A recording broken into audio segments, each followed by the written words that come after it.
हमारे जीवन में हमारे ऊपर यदि कोई एक बार उपकार कर दे और 100 बार अनाचार करे, अनादर करे, शास्त्र कहता है इसके बाद भी एक बार के उपकार को भूलना नहीं चाहिए।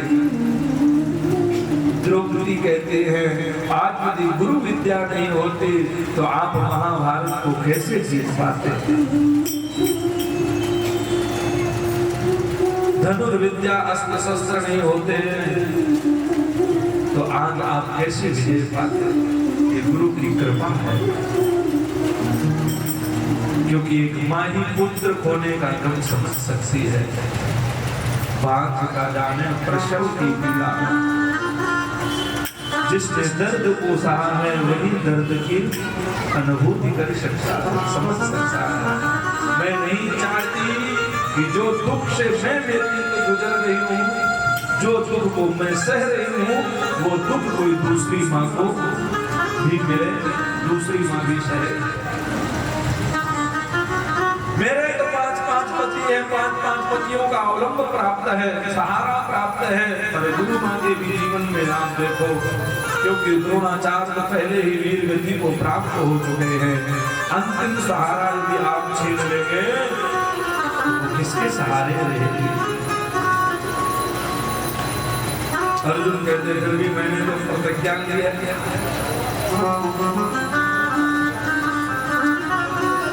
वध करने का। अर्जुन गोविंद के पास जाते हैं, क्या करूं यदि क्षत्रिय प्रतिज्ञा पूर्ण न करे तो नरक में जाता है। गोविंद ने कहा शास्त्र कहते हैं ब्रह्मबंधुर्न हन्तव्या आदिताई वधारणः। ब्राह्मण का कभी वध नहीं करना चाहिए, शास्त्र कहता है, और आदिताई को कभी छोड़ना नहीं चाहिए। इसलिए आदिताई है, इसका वध जरूरी है। ब्राह्मण है इसलिए इसको छोड़ना भी जरूरी है।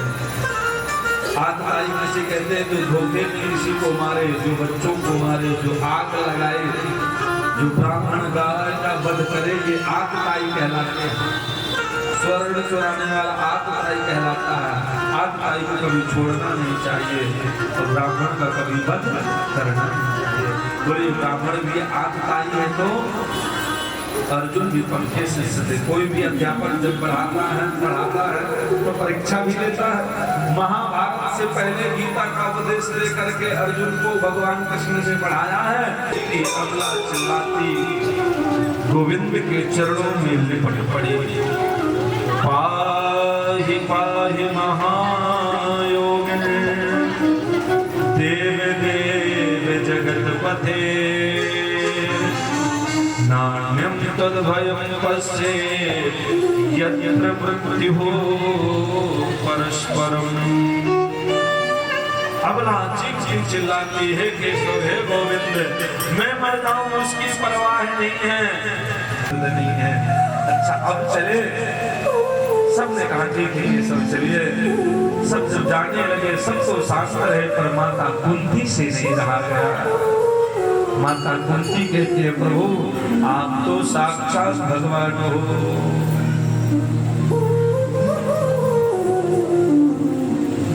गोविंद कहते हैं बुआ मैं तेरे भाई वसुदेव को बेटा कृष्ण हूँ, तुम मुझको बार-बार भगवान को क्यों बनावे। देखिए होता क्या है, जिस प्रकार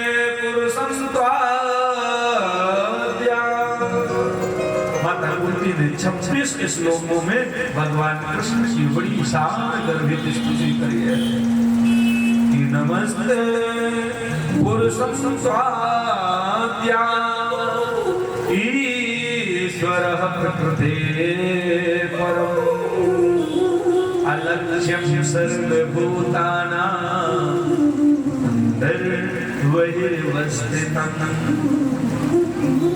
सर्वभूतानां सब जगह और हर व्यापक सर्वत्र समाना अंदर बहिर्वस्तम। एक रूप से बाहर थे आप, एक रूप से आप अंदर थे, मैंने अपने आंखों से देखा। नमस्ते पुरुषं स्वास्त्यः ईश्वरः प्रकृते परे। प्रकृति से परे आप ईश्वर हो, आप परमात्मा हो, आप तो भगवान हो।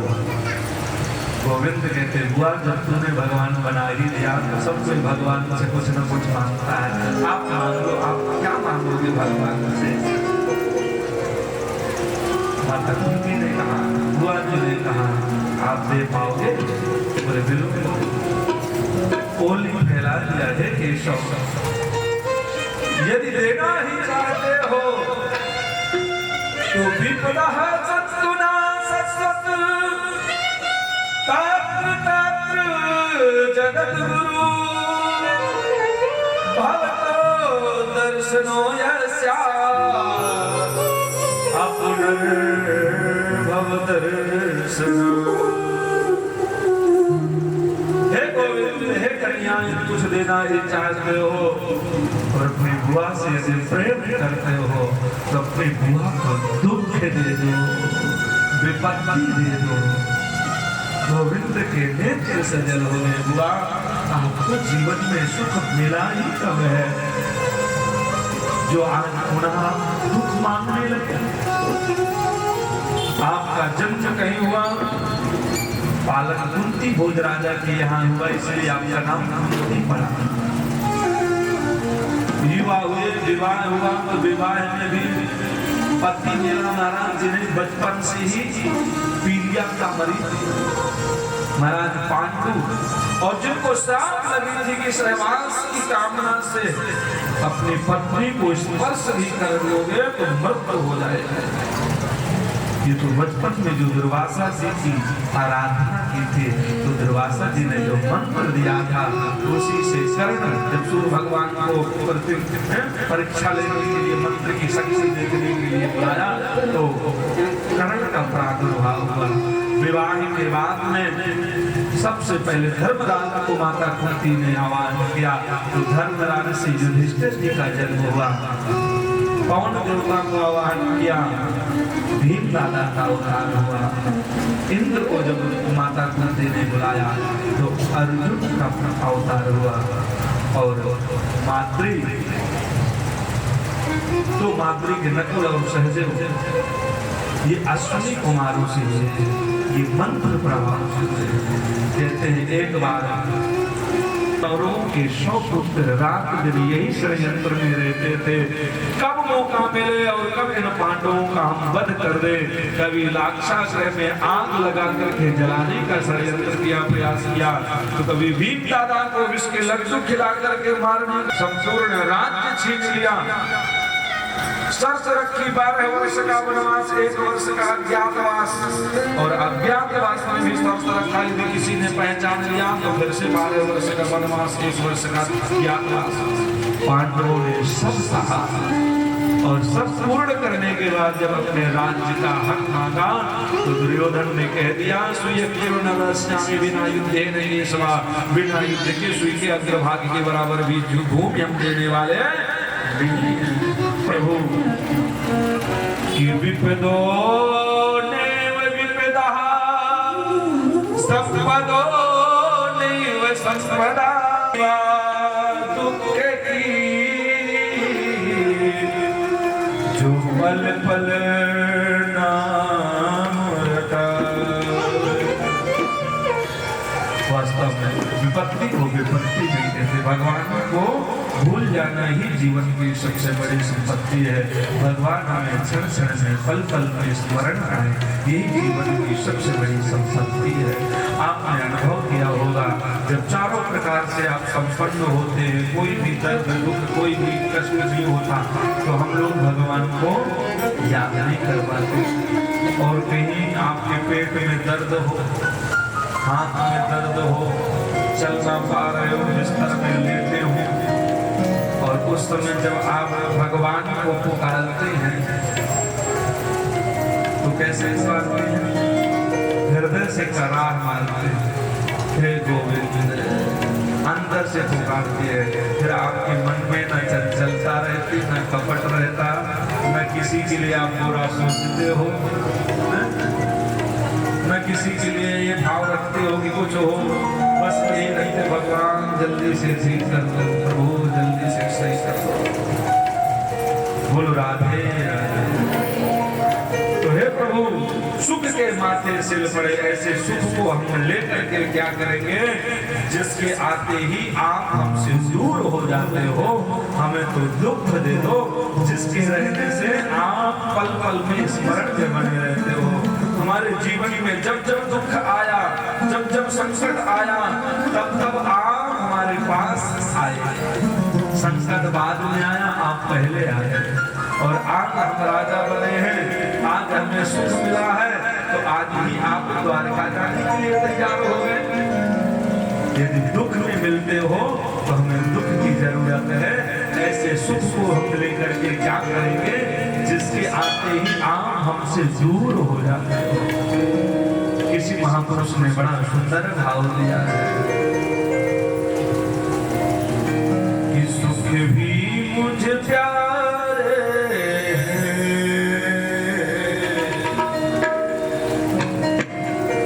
दुख भी मुझे प्यारे हैं,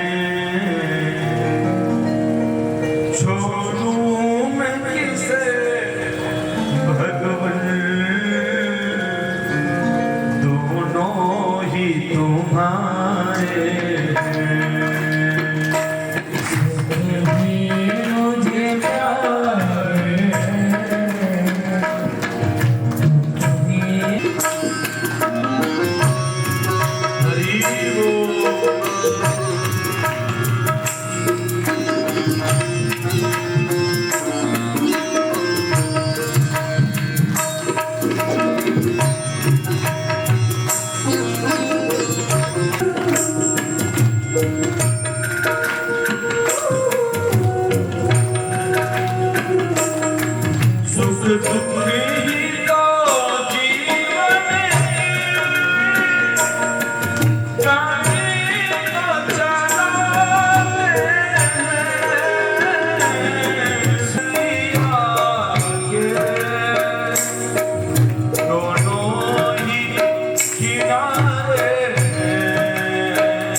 जिनके जीवन में जितना बड़ा दुख आता है और उस दुख के बाद जो आता है क्या आता है, उतना ही बड़ा सुख आता है।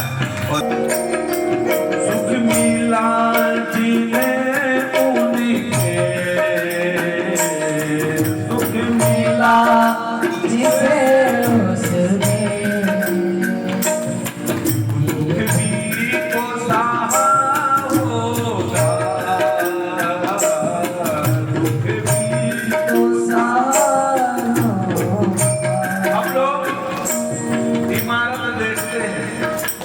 इमारत के पीछे की मेहनत नहीं देखते, दूसरी की तरक्की देख के चलते हैं, पर उसमें कितने कितनी मेहनत की उस पर गौर नहीं करते।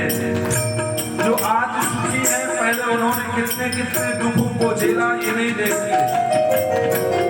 जो आज आलिशान बिल्डिंगों में रह रहे हैं कभी भी उन्होंने रोड में रात दिन मेहनत की है जिसका फल आज चख रहे हैं। हम मेहनत नहीं करना चाहते, सिर्फ उनके सुख को देखते, उनकी मेहनत को नहीं देखते। ये हमारी कमी है। सुख मिला जिन्हें उन्हें दुख भी को सहा होगा।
भगवान का शुक्र मनाओ, दुख हो तो भगवान से फरियाद कर लो।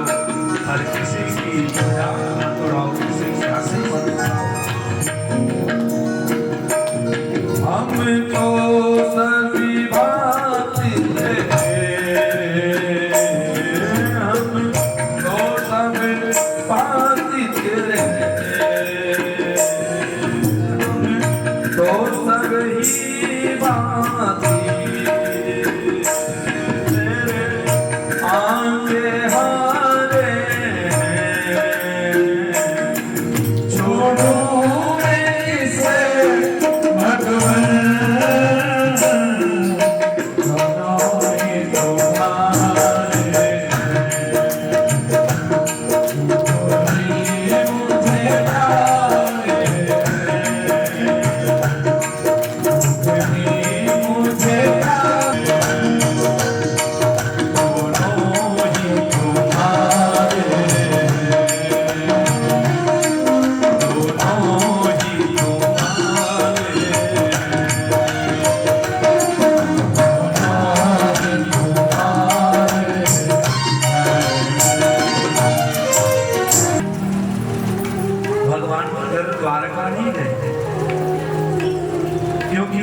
माता ने दुख इसलिए मांगा कि यदि दुख में ही आप मिलते हैं तो सुख नहीं चाहिए, क्योंकि हमें तो आप चाहिए, और दुख में ही आप रहते हैं तो हमें दुख दे दो, क्योंकि दुख के साथ आप जो मिलोगे।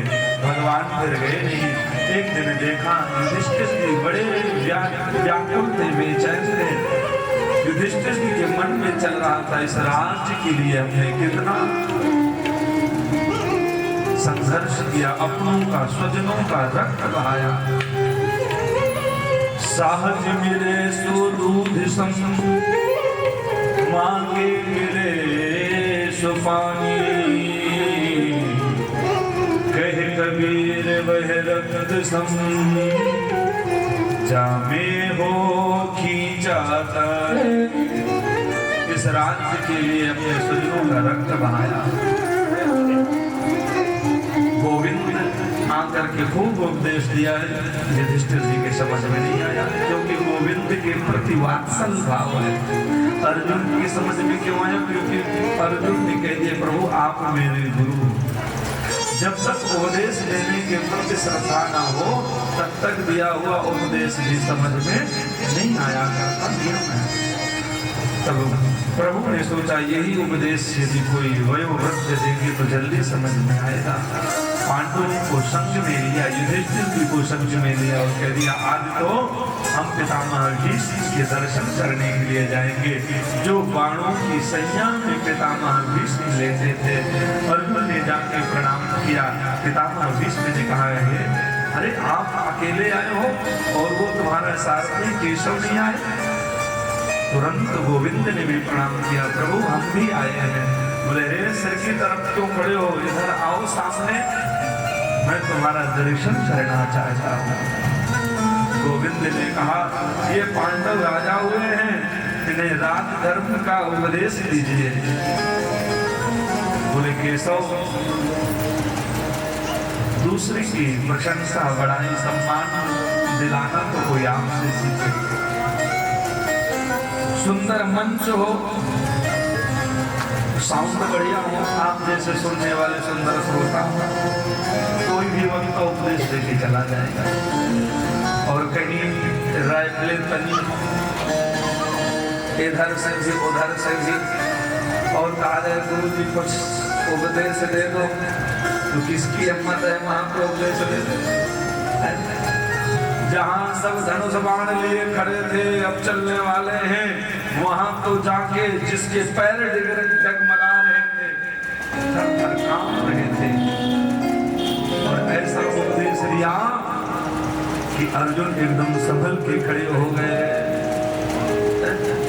जो युद्ध करने से कतरा रहे थे, पैर कप रहे थे, धनुष बाण छूट के गिर रहा था, वहां पर आपने ऐसा उपदेश दिया कि एकदम तथास्तु होकर के लड़ने लगे। और यहाँ पर आप हमसे उपदेश दिलाने कह रहे हैं, पर केशव आप कह रहे हो तो जरूर उपदेश देंगे। वहां पर मैंने सुंदर उपदेश दिया और फिर पितामह भीष्म ने कहा हे केशव आप मेरे सामने ऐसे ही खड़े रहो जब तक कि मैं अपने पंचभौतिक देह का त्याग न कर दूं। हल्का सा बोलो राधे राधे। जब तक कि मैं अपने पंचभौतिक देह का त्याग न करूं। गोविंद खड़े तो हो गए पर मुरझाए हुए मुख लेके खड़े हो गए, क्योंकि पता नहीं है कब जाए इनको तो एक संसर्ग का वरदान प्राप्त है, और जो संसार में आ गया वो जाना चाहता कहाँ। पितामह भीष्म का प्रभु खड़े होइए, पर ऐसे नहीं, मुस्कुराते हुए खड़े होइए। तब गोविंद मुस्कुराने लगे और पितामह भीष्म ने एकादश श्लोक, एकादशी का दिन था तो एकादश श्लोक में 11 श्लोक में स्तुति करी पुष्प आकृत छंद से, क्योंकि पुष्प लाके चढ़ा सकूं आपके चरणों में सामर्थ्य नहीं है, इसलिए वाणी रूपी पुष्प ही आप स्वीकार करिए। हे प्रभु कीर्तिमति रूप कल्पिता विकृष्णा भगवती सात्वत पुंगवे विभूमि स्वसुखमुपगते क्वचेद्वहर्तुं प्रकृतिमुपेयुषयन् भव प्रवाह।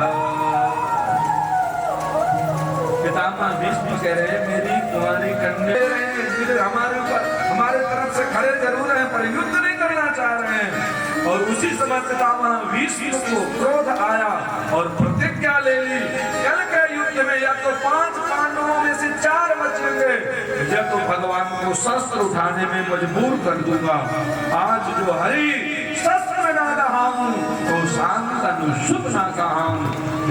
लाजत हूं गंगा जननी को, अपने माँ गंगा का पुत्र नहीं, शांतनु का सुख नहीं, यदि गोविंद को शस्त्र न उठवा लिया। ये प्रतिज्ञा भरी सभा में पितामह भीष्म ने ली। जब पितामह भीष्म की देखिए पत्थर की लकीर तो मिट सकती है, पर पितामह भीष्म की प्रतिज्ञा कभी खाली नहीं हो सकती है, क्योंकि अर्जुन और दुर्योधन दोनों भगवान कृष्ण के पास सहायता के लिए गए थे। भगवान ने कहा साफ साफ देखो, एक तरफ से तो नारायणी सेना रहेगी अस्त्र शस्त्र से लैस, एक तरफ से मैं निहत्था रहूंगा। दुर्योधन ने कहा प्रभु पहले मैं आया हूं, मुझसे पूछा जाए मैं मांगू। गोविंद ने कहा लेकिन दृष्टि तो मेरी पहले अर्जुन के ऊपर पड़ी है, क्योंकि अर्जुन पैरों की तरफ बैठे और कोई लेटा हुआ व्यक्ति आंखें खोलेगा तो पैरों की तरफ जो है वो पहले देखेगा, सिरहाने की तरफ कोई खड़ा हुआ तो नहीं दिखेगा। मेरी तो दृष्टि अर्जुन पे, इसलिए अर्जुन को पहले मांगना चाहिए। लेकिन अर्जुन ने कह दिया देखिए सही को पहले मांग लेने दिया जाए, ये सही कह रहे यही पहले आए थे। देखिए युद्ध में भी कितनी ईमानदारी होती है। धर्मो रक्षति रक्षिता, जो धर्म से कार्य करता है धर्म उसकी भी रक्षा करता है। दुर्योधन ने कह दिया प्रभु मुझे तो नारायणी सेना चाहिए, निहत्थे को लेके युद्ध में क्या करूंगा। अर्जुन ने कहा प्रभु केशव मुझे तो आप चाहिए। गोविंद ने कहा मेरा क्या करोगे, मुझे अस्त्र शस्त्र नहीं उठाना। अर्जुन ने कहा केशव आप भले अस्त्र मत उठाना, कोई जरूरत नहीं है, आप अस्त्र नहीं उठा सकते, मेरे घोड़ों की लगाम तो संभाल सकते हैं, आप रथ ही चलाना वही बहुत है। और जिसने अपने जीवन की दौड़ भगवान के हाथ में सौंप दिया हो उसका कोई क्या बिगाड़ सकता है। आज जब अर्जुन ने भी प्रतिज्ञा सुनी, सब पांडवों ने सुनी, लौट करके अपने अपने शिविर में आए हैं। अर्जुन सो गए, गोविंद को नींद नहीं आई। अर्जुन की शिविर में गए, अर्जुन उठो अर्जुन उठो, आप है जिसकी रक्षा करने वाले आप है, इसके बाद भी कोई चिंता करे आपके होते हुए भी धन्य है। पर गोविंद को नींद नहीं आई। तुरंत द्रौपदी के शिविर में गए, द्रौपदी को उठाया, द्रौपदी को जगाया, बोले बहन चलो मेरे साथ, पीछे पीछे द्रौपदी आगे आगे गोविंद एकदम कहते द्रौपदी रुको रुको रुको, ये चरण पादुका उतारो, बड़ी शोर कर रहे हैं यहाँ पर, कौरवों के शिविर हैं जग जाएंगे। और तुरंत चरण पादुका उतार के भगवान कृष्ण ने द्रौपदी की चरण पादुका हाथ में ली और अपने पीताम्बर में लपेट करके ऐसे काम में दबा लिया और पीछे पीछे गए। कहाँ पहुंचे, सीधे पितामह भीष्म के शिविर में पहुंचे। पितामह भीष्म प्रातः है 4 बजे का समय था, प्रातः काल समाधि लगा करके कटाक्ष भगवान के चिंतन में संध्या में बैठे हुए थे। चरण पादुका काम से दबाए हुए ऐसे कन्हैया खड़े हुए थे। यह दृश्य देख करके पितामह आज मुक्त हो गए। कहते बूढ़े ने जाकर जब देखा देवी का दृश्य निराला था, पीताम्बर का घूंघट ओढ़े वो खड़ा मुरलिया वाला था, चरणों से जाकर लिपट गए, छलिया छलने को आया। कहते हैं कि पादुका द्रौपदी की थी, पीताम्बर के कोने में प्रभु की करुणा का दृश्य देख कर लगे पिता पतियों का बाल न बांका होगा जब रक्षक कृष्ण मुरारी है। बेटी तुमने मेरे कुल को कितना उज्जवल कर डाला है, पहरा तेरा देता है जो विश्व रचाने वाला है। गजराज हाथी के ऊपर आक्रमण करने को दौड़े और जैसे दौड़े वैसे पितामह ने हाथ जोड़ लिया, प्रभु आप महान हैं, आज मेरी प्रतिज्ञा पूर्ण करने के लिए अपनी प्रतिज्ञा की परवाह नहीं की। अपना मान टले टल जाए पर भक्त का मान न टलते देखा। और उसी समय मेरे इन नेत्रों में आपकी छवि बच गई। जब आप दौड़े थे परिश्रमित होकर के पसीने के बूंद में जो धूल मिट्टी के कण चिपके हुए थे, उस समय की शोभा ऐसी हो रही थी जैसे कमल के ऊपर ओस में सूर्य भगवान की किरण पड़ने की बात होती है, अंगराग लगाने की बात होती है। वह सुंदरता आपके मुखारविंद से झलक रही थी। इसलिए पितामह भीष्म कहते हैं प्रभु आप एक भी जिद्दी नहीं है, सुंदर भी है और अपनी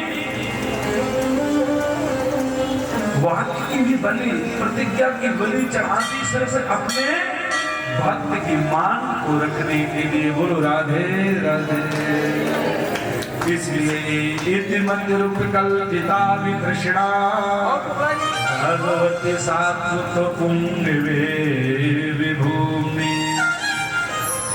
इसलिए मैं अपनी मति बुद्धि का विवाह आपसे करना चाहता हूँ। और तुरंत पितामह भीष्म ने पंच भौतिक देह का शरीर का त्याग कर दिया और सीधे भगवत धाम चले गए, वैकुंठ धाम को चले गए। जिस शिशु की भगवान ने गर्भ में रक्षा की थी उन्हीं का नाम परीक्षित पड़ा, परितः रक्षिता। सबके गोद में रो रहे थे पर जैसे गोविंद की गोद में आए तो एकदम मुस्कुराने लगे। ब्राह्मणों ने कहा मानो ये परीक्षण कर रहे थे आखिर वो कौन है जिन्होंने गर्भ में जाकर की मेरी रक्षा करी। और जैसे देखा कि ये हैं एकदम शांत हो गए। इसलिए उनका एक नाम परीक्षित पड़ा। विष्णुना दत्ता रक्षिता, भगवान विष्णु की कृपा से रक्षा हो जाए इसीलिए उनका एक नाम विष्णुराज पड़ा। प्रभु तुरंत अपने स्वधाम को द्वारका को गए। अर्जुन स्वयं भेजने के लिए गए पर जब काफी समय बीतने के बाद भी जब अर्जुन नहीं आए और बहुत देर बाद जब अर्जुन आए तो युधिष्ठिर जी पाठ देख रहे थे। युधिष्ठिर जी ने पूछा अर्जुन कहाँ थे, इतना विलंब क्यों हुआ और अकेले क्यों आए हो, कृष्ण साथ में नहीं आए। तब अर्जुन रोता हुआ युधिष्ठिर जी के चरणों में गिर पड़े और पूरी बात को बताने लगे। भैया वंचितो हम महाराजा हरिणाबंधु रोपड़ा येन में प्रथम तेजो देवा विस्मापनम महा। हम अपने कृष्ण से वंचित हो गए हैं। वो धराधाम को छोड़ करके अपने स्वधाम को चले गए हैं। उनके बगैर आज मैं भी कुछ नहीं हूँ। भैया उनकी एक एक बात करके और अर्जुन ने जो कथा सुनाई है। देखिए जब कोई दुख में होता है और उस समय जब भगवान को स्मरण करके कोई बात कहता है तो वह बात उसके हृदय से निकलती है। अर्जुन कहते हैं वही रथ वही मैं वही बात, और आज कभी सिर्फ कृष्ण की थी। कृष्ण ना होने के कारण ग्वाल वीरों ने ही रथ को लूट लिया, गोपिकाओं को लूट लिया और मैं उनको भी नहीं बचा पाया। सिर्फ गोविंद मेरे साथ नहीं थे। आपको याद है यदि भगवान कृष्ण नहीं होते तो हम पांचाली द्रौपदी को कभी नहीं विजय कर पाते। जब मछली की दाहिनी आंख को वेदनी के शर्त रखी गई और वहां पर बहुत योद्धा ताकतवर बड़े बड़े राज जरासंध भी आया था। संशया द्रुपदगे मुपागताना राज्ञां स्वयंवर मुखे स्मर दुर्मदाना तो तेजोर्तं कलमया विहतश्च मत्या सन्धिकृतेन धनुषा धिगता च कृष्णा। कृष्णा एक नाम द्रौपदी का प्रस्थ था, पानीपत, सोनीपत, स्वर्णप्रस्थ और पर्णप्रस्थ ये पांडवों की कर्म भूमि थी। यहाँ पे व्यापार चलता था इनका। एक बार भगवान कृष्ण के साथ अर्जुन यमुना जी के किनारे थे। उसी समय एक ब्राह्मण देवता आया। ब्राह्मण को देख करके कृष्ण और अर्जुन ने प्रणाम किया। ब्राह्मण देवता आपके चरणों में कोटि कोटि प्रणाम। तभी उस ब्राह्मण ने कहा मैं ब्राह्मण नहीं हूं तो मैं अग्नि देवता हूं। कौन हूं? भगवान ने कहा तुम्हारा तेज कहां चला गया?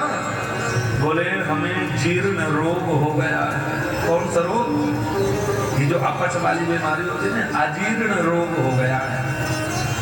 कैसे? बोले फलाने फलाने राजा ने यज्ञ किया और उस यज्ञ में गजेंद्र हाथी के सूंड के बराबर मोटी घी की धार निरंतर कुंड में छोड़ा, उस घी को हम पचा नहीं पा रहे, अजीर्ण रोग हो गया है।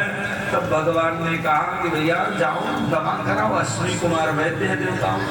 बोले उन्होंने बताया है कि खांडव वन को यदि अग्नि के हवाले कर दोगे तो अजीर्ण रोग ठीक हो जाएगा, क्योंकि उसमें समस्त औषधियां हैं। जब जल के भस्म हो जाएंगे तुम्हारा मर्ज ठीक हो जाएगा।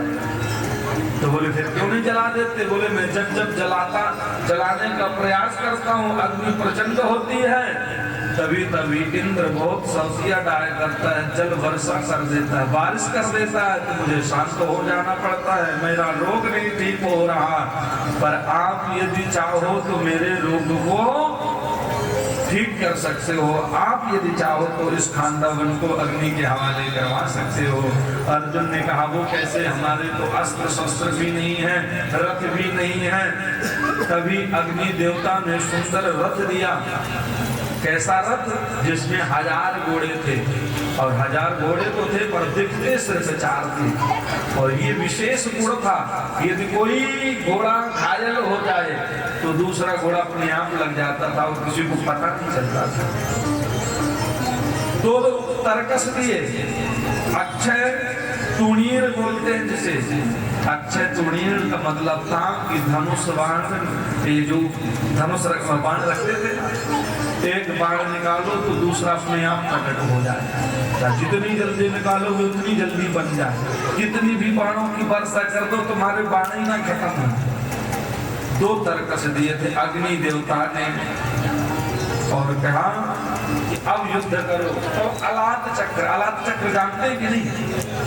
जैसे अग्नि जलती हुई लेके और तेजी से घुमाई जाए तो आग का गोला जैसा बन जाता है, उसी लिए रथ मांगा। रथ में बैठ करके और जब अर्जुन ने घेर के खांडव वन के बोले अग्नि देवता को अप्रज्वलित करो, इंद्र ने आकर के वर्षा की।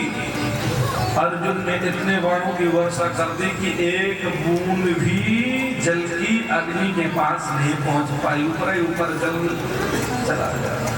दां करके खांडव वन जब जलने लगा, और जब उस खांडव वन को जलते हुए देखा मैदानों में, वहां पे एक मैदान और रहता था, विश्वकर्मा का पुत्र था, बड़ा शिल्पीकार था। शिल्पीकार का मतलब जानते हो? अद्भुत कला थी, विद्या थी, कला से ही नगर का निर्माण कर देता। त्राहिमाम करने लगा अर्जुन, कहने लगा शरणागति। तो अर्जुन ने बचा लिया, अग्नि देवता को कह दिया कि इससे मत बोलना, ये मेरी शरण में है। और उसी मैदानों बड़े शिल्पी था, प्रसन्न हुआ तो उसी मैदानों ने सुंदर नगर को, महल को बना करके और पांडवों को भेंट की थी, जहाँ पे राजसु यज्ञ हुआ था। और उसी राजसु यज्ञ में कौरव सब गए थे। कैसा सुंदर महल बनाया था आपको पता होगा। जो अहंकार की दृष्टि से, ईर्ष्या की दृष्टि से महल में जाते थे, उनको महल का दरवाजा ही नहीं दिखता था। जहाँ दरवाजा था वहाँ दीवार दिखती थी, जहाँ दीवार थी वहाँ दरवाजा दिखता था, जहाँ जल था वहाँ थल दिखता था, जहाँ थल था वहाँ जल दिखता था। और वही दुर्योधन ईर्ष्या से भरा हुआ जब गया, महारानियों ने कहा महाराज पानी भरा है, धोती ऊपर कर लो। बोले हैं मजाक करते हो? एकदम पानी में यहाँ से घुस गए, और जहाँ पानी नहीं था वहाँ धोती उठा के जा रहा है। जल्दी में हंसा तो देखा तो दरवाजे समझ के अंदर गया, दरवाजा नहीं दीवार का, दीवार से भड़क गया, भटा। हंस गए सब। और वहीं पर द्रौपदी ने कह दिया अंधे के तो अंधे होते। सब जोर से हंसे, कन्हैया भी हंसे, युधिष्ठिर की हंसी को दाब रहे थे, पर हंसी बढ़ती गई और यही हंसी महाभारत का अंकुर बन गया, बीज बन गया। बोलो राधा राधा। आज गोविंद के जाने के बाद अर्जुन एक बार भगवान की स्मरण कर रहे थे। यदि भगवान का, प्रभु का साथ न होता तो आज खांडव वन को हम अग्नि के हवाले नहीं कर पाते। देखो विशेष सूचना आपको और दे दे, कल बहुत ही धूमधाम से वसुस्ती नहीं होती। रिश्वत लेने वालों को यदि एक बार 5000 मिल जाए तो दोबारा 10 के जुगाड़ में घूमने लगते हैं। 10 मिले तो 15 की चाय होती है। ये चाय ही ऐसी होती है जो घटती नहीं बढ़ती जाती है। और चाय कहाँ तक बढ़ सकती है? किसी देसी कवित्रकार ने बड़ी सुंदर बात लिखी, बोली चाय आने से पैसे में आने लगी।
पहले तो किसी चीज की आदत न थी, अब तो हर पल राधे श्याम कहने की बीमारी हो गई।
I